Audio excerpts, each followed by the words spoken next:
لا الہ الا اللہ یا ایھا الذین آمنوا انفقوا من طیبات ما کسبتم ومما اخرجنا لکم من الارض۔ اے ایمان والو، خرچ کرو، اللہ کے لیے دینا ہے، اللہ کے دین کے لیے دینا ہے، اللہ کے نام پر دینا ہے۔ من طیبات ما کسبتم، جو چیز تم نے کمائی ہے اس کی اچھی چیز، پاکیزہ چیز، بہتر چیز۔ وَمِمَّا أَخْرَجْنَا لَكُم مِّنَ الْأَرْضِ، اور جو کچھ ہم نے نکالا تمہارے لیے زمین سے۔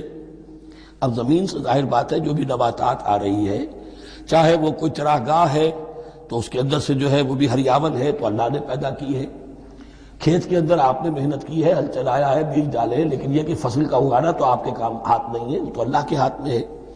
تو جو کچھ ہم نے نکالا ہے تمہارے لیے، وَمِمَّا أَخْرَجْنَا لَكُم مِّنَ الْأَرْضِ وَلَا تَيَمَّمُوا الْخَبِيثَ مِنْهُ، اور اس میں سے ردی مال کا ارادہ نہ کرو، تنفقون، کہ اسے خرچ کر دو۔ زکوٰۃ دینی ہے، عشر دینا ہے، تو جو ردی چیزیں ہیں، اب بھیڑوں بکریوں کا غلہ ہے، ان میں سے اتنی بکریاں نکالنی ہیں، اتنی بھیڑیں ہیں، تو اب جو ذرا کمزور ہیں، لاغر ہیں، بیمار ہیں، نقص والی ہیں، گنتی پوری کرنی ہے نا۔ اسی طریقے سے عشر نکالنا ہے تو گندم کا ڈھیر لگا ہوا ہے، اس میں سے کہیں بارش پڑ گئی تھی، وہ نکال دو۔ ولا تیمموا، تیمم کے معنی یہاں نوٹ کر لیجئے، قصد کرنے کے ہیں۔ ولا تیمموا الخبیث منہ، کہ اس میں سے جو ردی مال ہے، جو ناپسند ہے، اس کا قصد نہ کرو، تنفقون، کہ اسے خرچ کرو، ولستم بآخذیہ، اور تم ہرگز نہیں ہوگے اس کو لینے والے۔ ایسا بھی تو ہو سکتا ہے کہ تم محتاج ہو جاؤ اور تمہیں ضرورت پڑ جائے، پھر اگر تمہیں کوئی ایسی چیز دے گا تو تم قبول نہیں کرو گے۔ وَلَسْتُمْ بِآخِذِيهِ إِلَّا أَن تُغْمِضُوا فِيهِ، الا یہ کہ چشم پوشی کرنے پر مجبور ہو جاؤ، احتیاج اس درجے کی ہو کہ جو بھی مل جائے، ردی مل جائے، اچھا مل جائے، نفیس مل جائے، خبیث مل جائے، جو بھی مل جائے، چشم پوشی کرو۔ اس کے سوا آدمی جو ہے وہ اپنے طیب خاطر کے ساتھ جو ہے وہ ردی سے قبول نہیں کر سکتا۔ وَاعْلَمُوا أَنَّ اللَّهَ غَنِيٌّ حَمِيدٌ، پھر دیکھیے غنی کا لفظ، جو کچھ دے رہے ہو یہ نہ سمجھو کہ اسے دے رہے ہو، محتاج کو دے رہے ہو، ضرورت مند کو دے رہے ہو، بلکہ یوں سمجھو کہ اللہ کو دے رہے ہو۔ وَاعْلَمُوا أَنَّ اللَّهَ غَنِيٌّ حَمِيدٌ، جان لو کہ اللہ تعالیٰ غنی ہے اور حمید ہے۔ حمید یعنی اپنی ذات میں خود محمود۔ ایک کسی شے کی اچھائی یا حسن یا کمال ایسا ہوتا ہے جسے ظاہر کیا جائے، دیکھو بھائی اس میں یہ خوبصورتی ہے، اور ایک وہ خوبصورتی ہوتی ہے جو از خود ظاہر ہے۔ حاجت مشاطہ نیست صورت دینار آمرا، تو اللہ تعالیٰ اتنا ستودہ صفات ہے، اتنا محمود ہے اپنی ذات میں کہ وہ خود بخود محمود ہے، اسے کسی حمد کی حاجت نہیں ہے، از خود محمود ہے۔ الشیطان یعدکم الفقر ویامرکم بالفحشاء، دیکھو شیطان تمہیں ڈراتا ہے اور تمہیں اندیشہ دلاتا ہے فقر کا، مت خرچ کرو، رکھو، کیا پتا کیا کل کون سا وقت تم پر آ جائے۔ وَيَأْمُرُكُمْ بِالْفَحْشَاءِ، اور تمہیں حکم دیتا ہے بے حیائی کے کاموں کا۔ وَاللَّهُ يَعِدُكُمْ مَغْفِرَةً مِّنْهُ وَفَضْلًا، اور اللہ وعدہ کر رہا ہے تم سے اپنی طرف سے مغفرت کا اور فضل کا۔ اب دیکھ لو، رخ روشن کے آگے شمع رکھ کر وہ یہ کہتے ہیں ادھر جاتا ہے دیکھیں یا ادھر پروانہ جاتا ہے۔ اب شیطان کی طرف جانا چاہتے ہو، اس کی بات ماننا چاہتے ہو، خوف رکھتے ہو کہیں ایسا نہ ہو جائے کہ فقر آ جائے مجھ پر، مجھے اپنا مال سنبھال کر رکھنا چاہیے، صحت سے رکھنا چاہیے، تو تم شیطان کی چال میں آ گئے، تم نے اس کی پیروی کی۔ اور اگر تم نے اپنا اللہ کی راہ میں خرچ کر دیا، اللہ پر اعتماد کرتے ہوئے، وہ میری ساری حاجتیں پوری کرے گا، آج کر رہا ہے کل کرے گا انشاءاللہ۔ تو یہ ہے واللہ یعدکم مغفرۃ منہ وفضلا واللہ واسع علیم، اللہ بہت وسعت والا ہے، اس کے خزانوں کی کوئی محدودیت کا تصور اپنے ذہن میں نہ رکھو، اور سب کچھ جاننے والا ہے۔ یؤتی الحکمۃ من یشاء، لیکن یہ باتیں حکمت کی ہیں، ایک ہے ظاہر، ایک ہے باطن۔ باطن جو ہے وہ حکمت سے نظر آتا ہے، ظاہر تو سب کو نظر آ رہا ہے۔ کسی شے کی حقیقت کیا ہے؟ اہل نظر ذوق نظر خوب ہے، لیکن جو شے کی حقیقت کو نہ دیکھے وہ نظر کیا؟ وہ حقیقت جس پر عیاں ہو جاتی وہ ہے حکیم۔ اور حکمت اصل میں نام ہے انسان کے عقل اور شعور کی پختگی کا۔ جب محکم ہو گئی عقل، اس کا شعور پختہ ہو گیا، استحکام اسی سے بنا ہے حکمت۔ یؤتی الحکمت، اللہ تعالیٰ یہ فہم کی پختگی، عقل کی پختگی، شعور کی پختگی، حقائق رسی، حقائق تک پہنچ جانے کی صلاحیت دیتا ہے جس کو چاہتا ہے۔ وَمَنْ يُؤْتَ الْحِكْمَةَ فَقَدْ أُوتِيَ خَيْرًا كَثِيرًا، اور جسے حکمت دے دی گئی اسے تو خیر کثیر عطا ہو گیا، اس سے بڑا تو خیر کوئی اور ہے ہی نہیں۔ وَمَا يَذَّكَّرُ إِلَّا أُولُو الْأَلْبَابِ، اور نہیں نصیحت حاصل کر سکتے مگر وہی لوگ جو ہوش مند ہیں، جو اولو الالباب ہیں، عقل مند ہیں۔ لیکن جو دنیا پر ریجھ گئے ہیں، جن کے سارا دلی اطمینان اسی پر ہے کہ کافی ہے، بینک بیلنس بھی ہے، یہ بھی ہے، وہ بھی ہے، اتنے سٹاکس بھی ہیں، اتنا یہ بھی ہے، اتنا ہمارا جو ہے وہ جو بیلنس شیٹ آئی ہے اس کے ایسٹس یہ ہیں، اگر اسی پر سارا بھروسہ اور اطمینان ہے تو ظاہر بات ہے وہ اولو الالباب نہیں ہے۔ وَمَا أَنفَقْتُم مِّن نَفَقَةٍ أَوْ نَذَرْتُم مِّن نَذْرٍ، اور جو بھی کچھ تم خرچ کرتے ہو، جو بھی نفقہ، جو بھی خیرات تم دیتے ہو، اور نظر تم من نظرین، اور یا جو بھی نظر تم دیتے ہو اللہ کے نام پر، منت مانگتے ہو، فإن اللہ یعلم، اللہ تعالیٰ اس سب کو جانتا ہے۔ وما للظالمین من انصار، اور یقیناً ظالموں کے لیے کوئی مددگار نہیں ہوں گے۔ ان تبدوا الصدقات فنعما ہی، صدقات کو تو اگر تم کھل کر اعلانیہ دو تب بھی ٹھیک ہے، اور خاص طور پر زکوٰۃ کا تو معاملہ اعلانیہ ہے ہی ہے۔ ان تبدوا الصدقات، ظاہر کرو، برملا اعلانیہ دو تو بھی ٹھیک ہے، کم سے کم فقراء کا حق تو پہنچ گیا، کسی کی ضرورت تو پوری ہو گئی۔ وَإِن تُخْفُوهَا، لیکن اگر تم انہیں چھپاؤ، اب یہ ہوگا صدقات نافلہ کے لیے۔ ایک جو صدقات جو ہیں کہ جو لازماً دینے ہیں واجبہ، ان کو تو ان کے لیے اخفاء نہیں ہے، یہ دین کی حکمت کو ذہن میں رکھیے، فرض عبادات اعلانیہ ادا کی جائیں گی۔ یہ وسوسہ بھی شیطان بہت سے لوگوں کے دلوں میں ڈال دیتا ہے کہ کیا 5 وقت جا کے مسجد میں نماز پڑھنی ہے، لوگوں پر اپنے تقویٰ کرو گانٹنا چاہتے ہو، گھر میں پڑھ لیا کرو، یا داڑھی رکھو گے کیا چاہتے ہو، تم چاہتے ہو کہ لوگ تمہیں سمجھے متقی ہے تو میں اس لیے داڑھی نہیں رکھتا، ہوتا ہے وسوسہ۔ لیکن جو چیز واجب ہے وہ علن اعلان کرو، اس کے اظہار میں کوئی رکاوٹ نہیں۔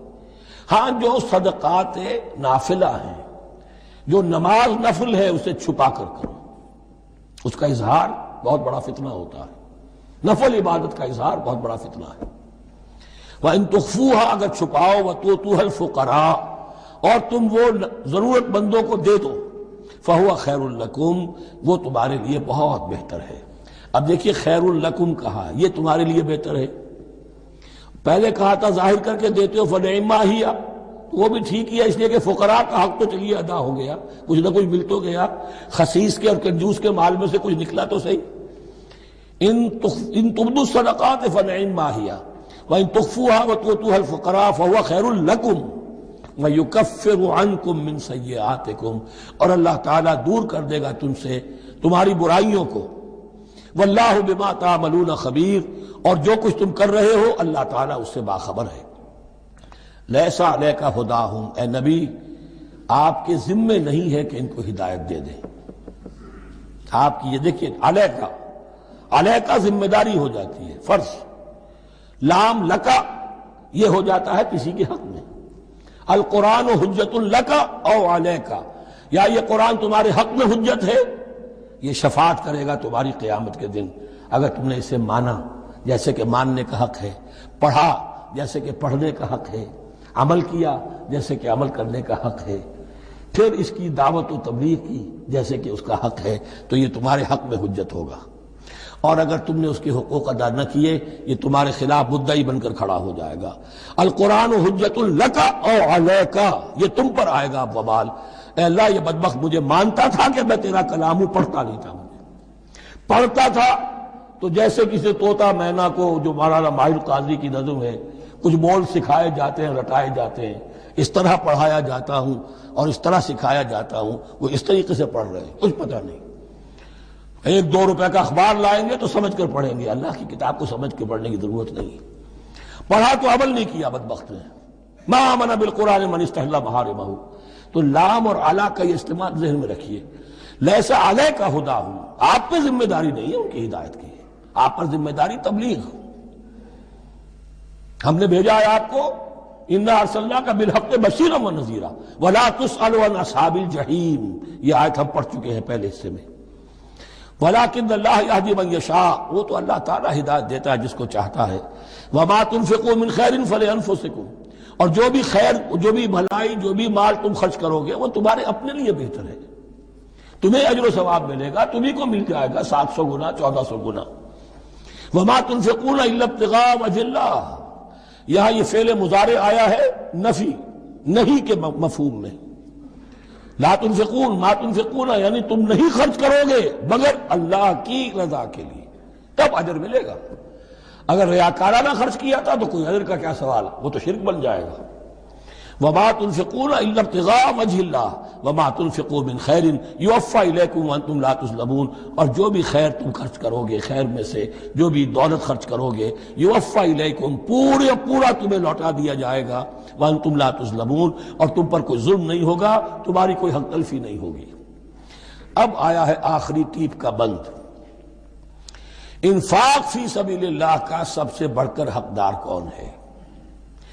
للفقراء الذین احصروا فی سبیل اللہ، وہ ضرورت مند کہ جو گھر کر رہ گئے اللہ کی راہ میں، جیسے اصحاب صفہ تھے، بیٹھے ہوئے ہیں، کوئی کام نہیں کر رہے، حضور سے علم سیکھ رہے ہیں، اور جہاں جہاں سے دعوت آ رہی ہے کہ حضور بھیجیے ہمارے ہاں کوئی مبلغین، وہاں سے ان کو بھیجا جا رہا ہے۔ اب وہ معاش کی جد و جہد کرتے تو یہ تعلیم کیسے حاصل کرتے؟ یا اسی طرح دین کی کوئی خدمت ہے، کوئی آپ نے تحریک اٹھائی ہے، اب اس میں آپ کو کچھ نہ کچھ کارکن تو چاہیے، ان کارکنوں کی بھی تو آخر معاش کا ہے درجہ۔ اگر وہ سارا 8 گھنٹے دفتروں میں کھائیں اور وہاں ڈانٹیں بھی سنیں افسروں کی، اور پھر 2 گھنٹے جانا 2 گھنٹے آنا، اب وہ کون سا وقت نکالیں گے دین کے کام کا؟ کیا کریں گے؟ کہاں سے وقت آ جائے گا؟ کچھ لوگ تو ہونے چاہیے جو ہمہ وقت لگ جائیں، لیکن ہمہ وقت تو لگ گئے، لیکن پیٹ تو ان کے بھی ہے، اولاد تو ان کے بھی ہوگی۔ للفقراء الذین احصروا فی سبیل اللہ، جو گھیرے میں آ گئے ہیں اللہ تعالیٰ کی راہ کی جد و جہد میں، جہاد فی سبیل اللہ کی سعی میں، وہ اس طریقے سے مصروف ہو گئے ہیں، لا یستطیعون ضربا فی الارض، اب وہ زمین میں گھوم پھر کر تجارت کرنے کی ان کے اندر ان کے پاس وقت ہی نہیں ہے، نہیں چل پھر سکتے زمین میں اپنی معاش کے لیے۔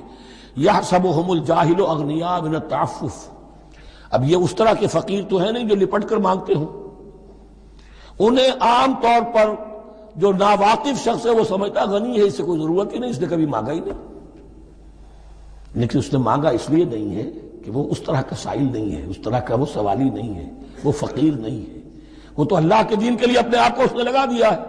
یہ تمہارا کام ہے کہ دیکھو، یحسبهم الجاہل اغنیاء من التعفف، وہ جو مانگنے سے رک رہے ہیں اپنی عزت نفس کی حفاظت کی خاطر، اس کی وجہ سے ناواقف آدمی سمجھتے ہیں کہ تو غنی ہے، اسے کوئی ضرورت نہیں ہے۔ تعرفهم بسیماہم، تم پہچان لوگے انہیں ان کے چہروں سے۔ ظاہر بات ہے کہ فقر کا، احتیاج کا اثر چہرے پر تو آ جاتا ہے۔ اگر آپ کو نیوٹریشن صحیح نہیں مل رہی ہے تو ظاہر بات ہے چہرے پر اس کا اثر ہوگا۔ تعرفهم بسیماہم لا يسألون الناس الحافا، وہ لپٹ کر لوگوں سے سوال نہیں کرتے، مانگتے نہیں ہیں، وہ ان سائلوں کی طرح نہیں ہے جو اصل میں اپنی محنت وصول کرتے ہیں، کھڑے ہو کر آپ کے سر ہو کر آپ سے کچھ نہ کچھ نکلوا لیتے ہیں زبردستی، اس طریقے سے تو وہ نہیں مانگیں گے۔ یہ بات اہم مسئلہ ہے۔ اقامت دین کی جد و جہد میں جو لوگ ہمہ وقت لگ جائیں، آخر ان کے لیے کیا ذریعہ ہو؟ میں یہاں تفصیل میں نہیں جا سکتا، وقت بھی اس چنگ کا ختم ہو رہا ہے، لیکن یہ سمجھ لیجئے کہ یہ 2 رکوع جو ہیں، انفاق کا پورا مضمون، اس کا کلائمیکس جو ہے وہ یہ آیت ہے، للفقراء الذین احصروا فی سبیل اللہ لا یستطیعون ضربا فی الارض یحسبهم الجاہل اغنیاء من التعفف تعرفهم بسیماہم لا يسألون الناس الحافا وما تنفقوا من خیر فإن اللہ بہ علیم، اور جو بھی تم دولت مال خرچ کرو گے تو اللہ تعالیٰ اس کے علم میں ہوگا، یہ نہ سمجھنا کہ اللہ کے علم میں نہیں ہے۔ خاموشی کے ساتھ، اخفاء کے ساتھ ایسے لوگوں کے ساتھ تعاون کرو گے تو اللہ تعالیٰ جو ہے تمہیں اس کا پورا بھرپور بدلہ دے گا۔ لا الہ الا